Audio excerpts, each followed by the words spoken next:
pieces are printed. And I got my wooden dowel. Ignore my mess. I'm going to glue it all together and then start sanding. Here I'm laying it out, making sure all of my edges fit seamlessly. I started by super gluing the blade together first, and then I always let my super glue cure overnight. It's all done drying, now time to assemble. All my pieces slid together with ease with this 3D print. I was very happy.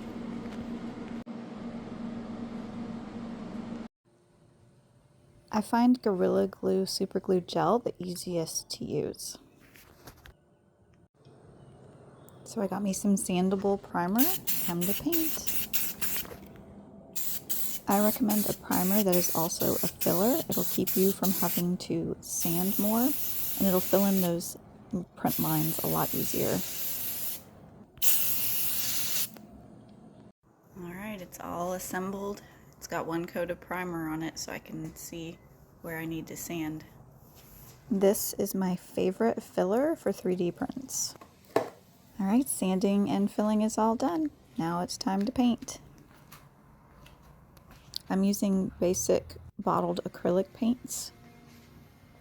If you were going to use spray paint, you could just tape off the edges and use that instead. It would be faster. Alright, we're getting there. Kind of wish I'd have bought gold spray paint because this is like my 4th coat. It just goes on so thin.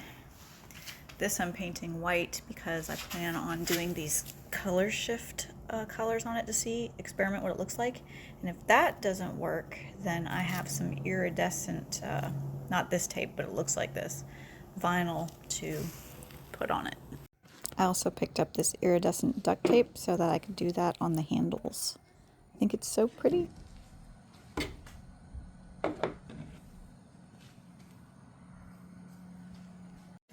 I'm doing some coats of white on the blade so that way my colors that I paint over it will pop a little bit more when I add like the glow paint and the color shift. And I decide exactly how I'm going to use this, or if I'm going to use this. Alright, so I got some tape, which I used the small roll for this one, and I taped along the inner edge right here, and then I just cut off the excess with a razor blade, and I think it looks pretty cool. Now to figure out how to put this here without it looking like trash. This is Cricut vinyl that goes in one of their machines, so if you peel off the back it's sticky, and that's what I'm using to go over the blade with.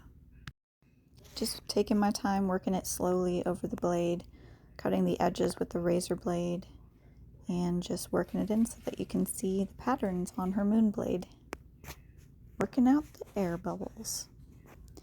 It's not perfect, but it glows and it's so pretty. I'm so glad I went with this. And here's the end result. It turned out so pretty, you guys. I'm so happy. This is going to look amazing with my costume. I highly recommend using the Cricut vinyl because it just gives it that magical glow, just like in the movie. And I think it looks so pretty the way that it shines iridescent. Thanks for watching, guys. Have a great day.